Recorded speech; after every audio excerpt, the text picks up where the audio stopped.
teman-teman,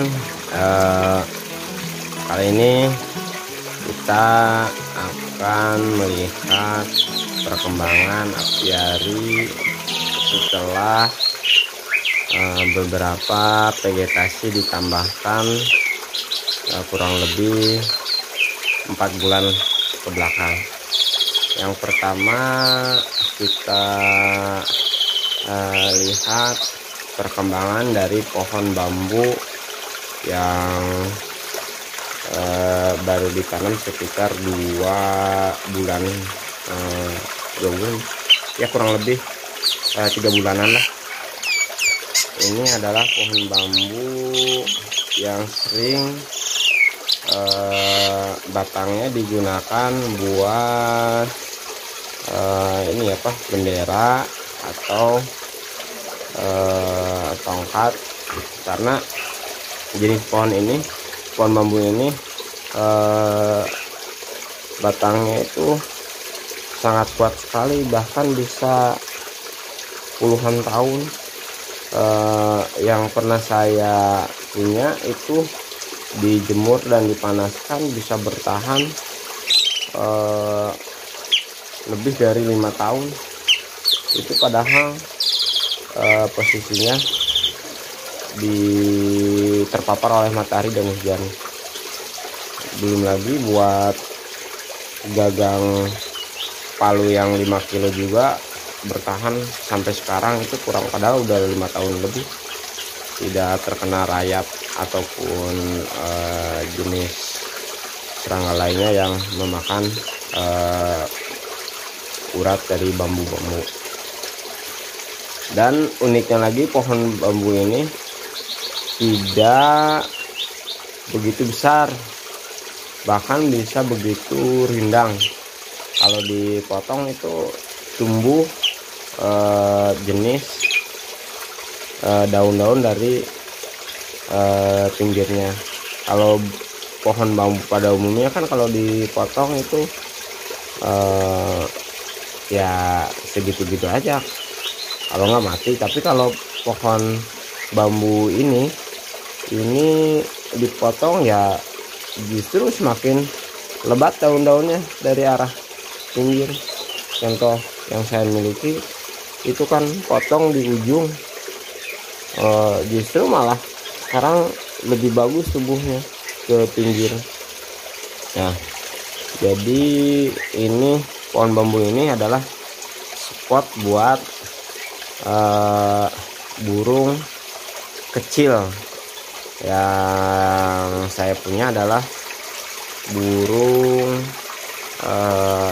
cincuang atau sering disebut dengan jongki. Nah, bisa dilihat, nah itu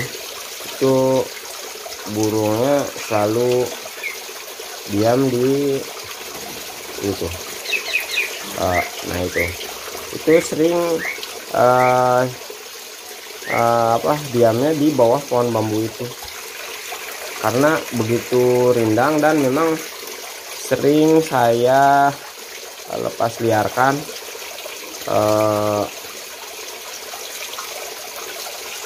jangkrik di bawah pohon bambu itu, sengaja supaya si burung-burung itu insting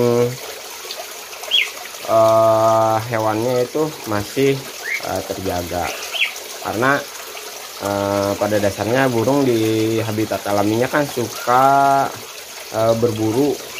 Nah, burung ini adalah burung cincuang, habitatnya berburu serangga-serangga kecil di dasar, yaitu di atas permukaan tanah. Nah, sehingga oleh saya ditaburkan jangkrik untuk memelihara insting burung ini, yang pada akhirnya akan membuat si burung itu tidak cepat stres. Kebanyakan burung jongki ini kan cincuang mudah stres dan mati atau mogok bunyi. Nah, burung yang saya miliki ini alhamdulillah sampai saat ini dari pertama beli itu rajin bunyinya.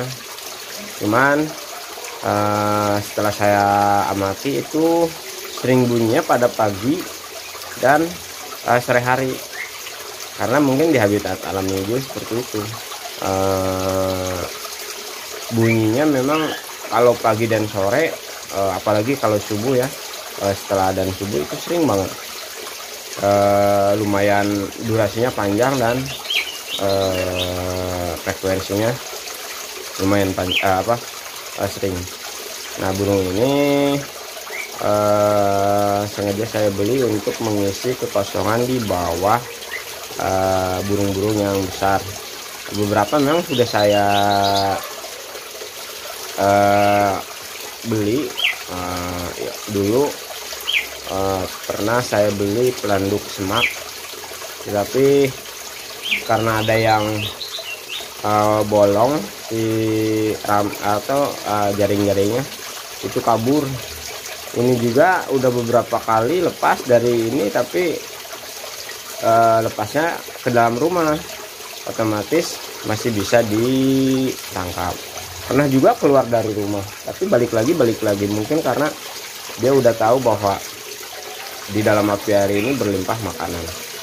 Nah, burung kalau udah ketagihan dengan populasi jumlah makanan itu kadang nggak mau keluar, atau merasa bahwa jumlah makanan yang disediakan sudah cukup untuk memenuhi kebutuhannya.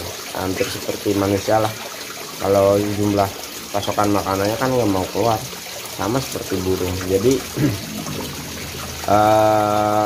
burung-burung yang pernah kabur tapi yang sudah lumayan lama di dalam apiari itu nggak pernah jauh, bahkan balik lagi. Berbeda dengan yang kejadian seperti saya beli pelanduk semak, baru beli langsung kabur. Nah, itu mah ya udah wassalam saja gitu. Tapi yang pasti ya itu pelajaran berharga buat saya. Ini kita kembali ke ini vegetasi yang sudah saya tanam. Ini sebenarnya pohon bambu ini bisa lebih dari 10 meter tingginya, tapi memang karena kemarin potong pas waktu saya tanam, akhirnya cuman 3 meter, tetapi memang sengaja lah, karena kalau lebih dari 3 meter itu bisa nembus ke jaring-jaring.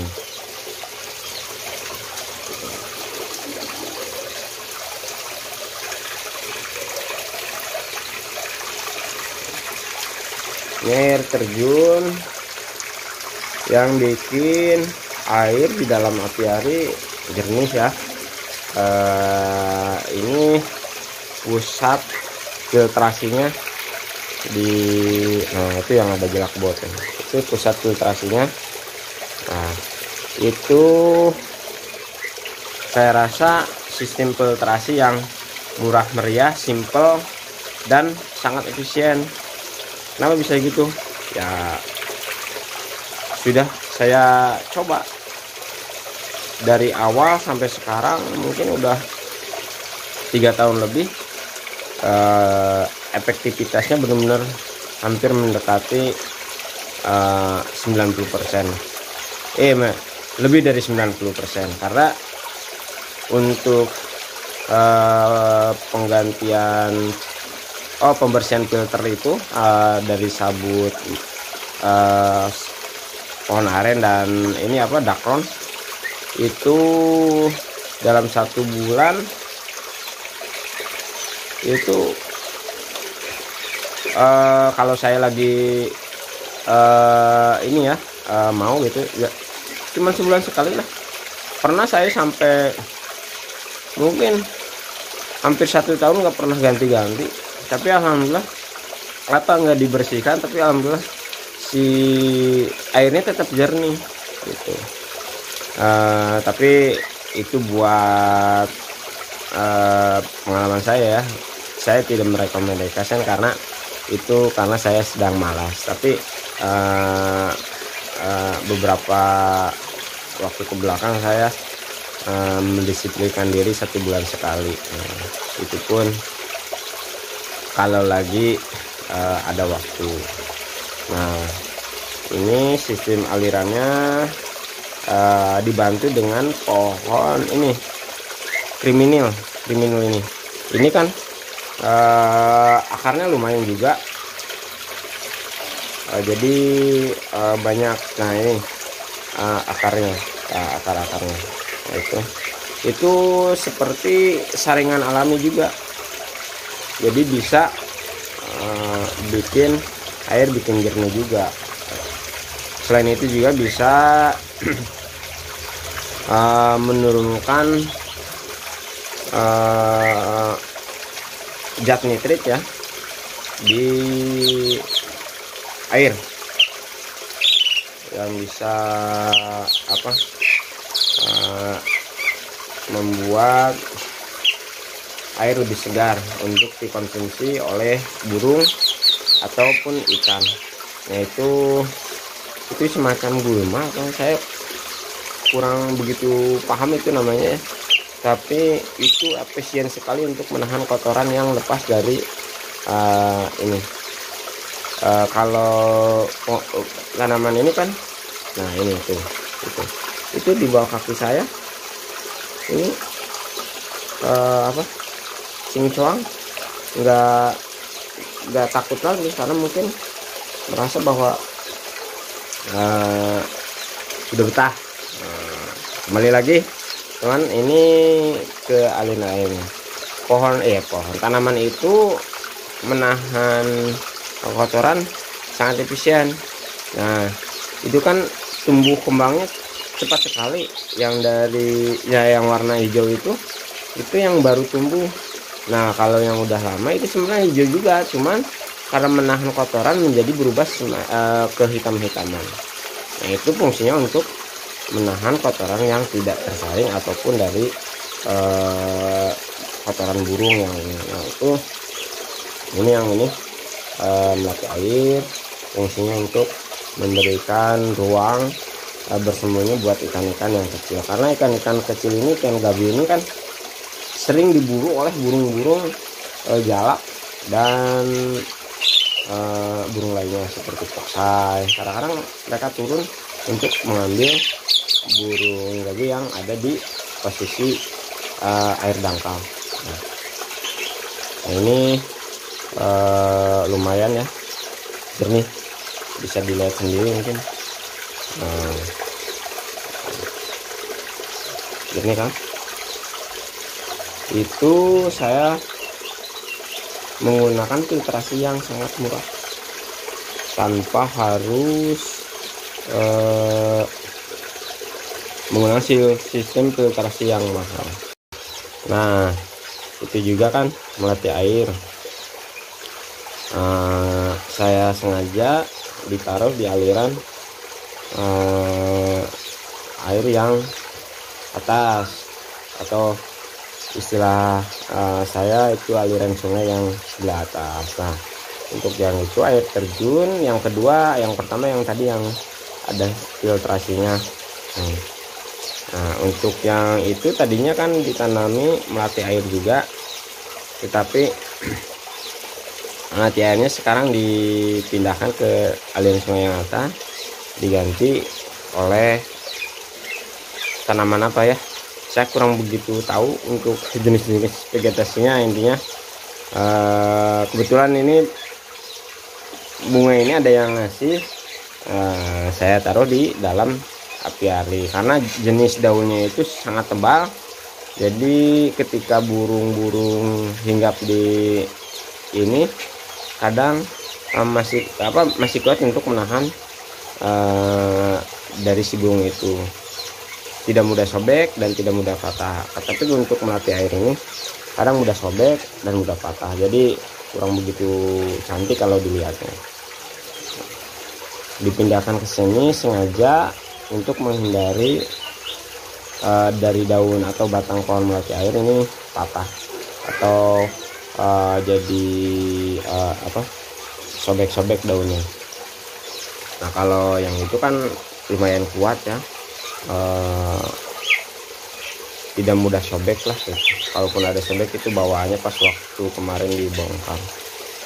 Nah ini untuk batu-batu sungai ini memang sengaja saya susun sedemikian rupa, tujuannya untuk menahan tanah, yang mana tanah itu area untuk mencari cacing dari jenis puyuh gonggong. Belum lagi kan di sini ini nih spot jangkrik yang saya sediakan di bawah tangga ini, spot jangkrik yang saya sediakan untuk melatih insting dari burung mencari makan. Nah ini nanti tangga ini tertutup oleh apa ya, bambu Cina apa ya ini kalau nggak salah. Ini kan baru saya tanam nih beberapa minggu lah. Nanti tumbuhnya lumayan cepat, lebat juga, itu bagusnya di tempat yang agak rindang. Ini nanti bisa tinggi kurang lebih 2 meter lebih lah. Nah itu bisa menutupi tangga ini yang kurang begitu indah dipandang kalau dari dalam rumah. Nah untuk tambahan yang lainnya mungkin saya pakai itu tuh apa itu, pohon apa itulah, ada yang bilang leher kotak apa ya, ya itulah pokoknya. Nah yang itu sebenarnya kemarin sebelum renovasi yang ini nih pasang kaca, dan yang itu pasang kaca kan itu udah tumbuh lebat, itu bagus sekali buat burung-burung kecil seperti ciblek ataupun pelanduk semak bikin sarang. Karena kalau sudah lebat itu sangat rimbun dan tertutup, bahkan burung-burung yang besar seperti jalak kebo itu susah masuknya untuk di atasnya. Jadi cocok buat burung-burung kecil bersarang. Sekarang lagi proses tumbuh lebat lagi. Memang agak lama sih, soalnya kan dalam apiari yang saya punya mataharinya kurang begitu masuk. Ini konsep dari apiari saya ini seperti hutan hujan, karena sangat sulit untuk ditembus matahari, tetapi kondisi dalam apiari itu selalu sejuk dan lembab, yang mana itu bisa menumbuhkan jenis-jenis serangga kecil ya, seperti apa ya itu yang ya cacing-cacing kecil lah, ataupun serangga sering saya lihat tapi saya kurang tahu nama-namanya. Itu banyak bisa dikonsumsi oleh burung-burung. Itu alhamdulillah sekarang pohon asem ini udah tinggi lebat, hampir 3,5 meter ya. Sengaja saya sebenarnya itu udah lebih lah dari 4 meter, cuman saya sengaja ujungnya itu ditekuk ke arah sana supaya semakin banyak cabangnya. Jadi kenapa seperti itu? Supaya si rantingnya semakin banyak lebat, otomatis buat tangkiringan burung semakin banyak juga. Kalau burung kurang banyak tangkiringan itu bisa menjadi stres, karena sering kalau apalagi kalau burung yang baru datang ke dalam apiari itu bisa mati karena kurangnya banyak tangkiringan, membuat burung itu merasa terintimidasi atau kurang tempat privasinya untuk dia nangkring. Nah itu. Nah untuk aliran air terjun yang kedua, sebenarnya kemarin kalau teman-teman lihat video saya itu banyak akarnya. Tapi setelah 1 bulan ke belakang ini air sempat bocor ya, habis terus. Jadi debit air di kolam ini, di apiari ini turun terus. Ternyata setelah punya usut saya investigasi, itu akarnya memang tembus sampai bikin bolong tuh, yang itu tuh yang yang itu sempat bolong. Udah ditambah lagi pakai semen, ternyata itu tempat keluarnya akar dari tanaman ini nih. Nah, tanaman ini nih, nah, itu kan sangat cepat pertumbuhan akarnya, yang mana memang tumbuhan ini menjalar sampai atas, sampai ke atas sana tuh. 12 meter lah tumbuhnya. Nah itu setelah kejadian itu saya bongkar si akar-akarnya di situ. Sebelumnya kan filtrasi juga ya itu.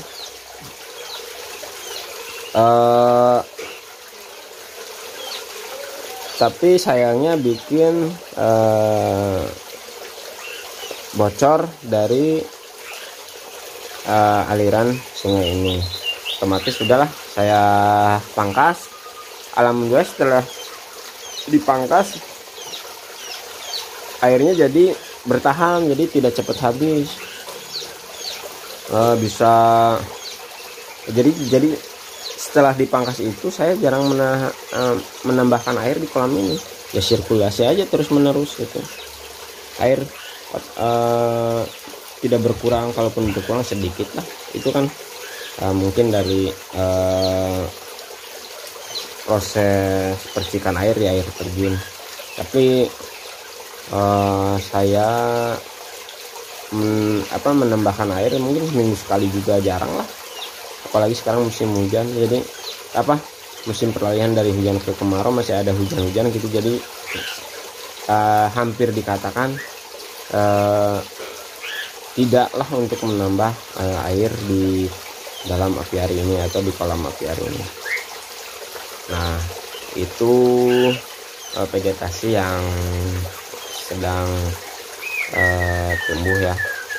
Nah itu, nah untuk di sini, nah ini lumayan banyak cacingnya karena memang itu pertama masih di dalam aliran air, di dalam ya itu masih di saluran air. Nah itu yang itu tuh di bawah pohon itu banyak cacing. Burung cincoang itu seneng banget di situ karena banyak cacing dan serangga seperti kerang-kerang kecil lah. Itu area kekuasaannya dari burung jalak-jalak, tetapi burung cincoang masih sempat lah karena kecil, mungkin tidak mudah terdeteksi oleh dari jalak. Nah ini untuk area bawahnya ya. Nah itu untuk area kolamnya, nanti saya pindah ke sebelah sana. Bagaimana kejernihannya kolam dari apiari ini setelah beberapa bulan dari penanaman vegetasi yang baru. Nah bisa dilihat kan aliran sungainya itu jernih kan tuh. Itu semua batuan kali saya bawa sengaja dari Sungai Cireong. Ketika berwisata saya pilih batu-batu yang kecil untuk menambahkan kesan alami di aliran sungai di apiari. Nah itu kan yang bikin kolam semakin indah karena ada ikan mujair ya. Sengaja saya kasih mujair karena itu membersihkan lumut-lumut atau ganggang air. Karena kalau nggak ada mujair itu ganggang air banyak, bikin hijau air. Nah ikan koi kan kurang begitu suka sama yang kayak gitu. Jadi saya sengaja taruh ikan mujair dan ikan koi. Ada juga ikan gurame padang yang berwarna merah. Itu biar ada warnanya dalam kolam apiari ini. Nah untuk ini area ini adalah tempatnya burung puyuh. sekarang burung puyuh gonggongnya ada di atas lagi mengais-ngais tanaman juga. Ada 2 spot ya, yang di bawah sama yang di atas untuk burung puyuh gonggong. Jadi ini karena menggunakan kamera handphone, saya susah untuk menzoom innya buat puyuhnya. Nantilah, atau bisa dilihat di video yang lain yang ada puyuh gonggongnya.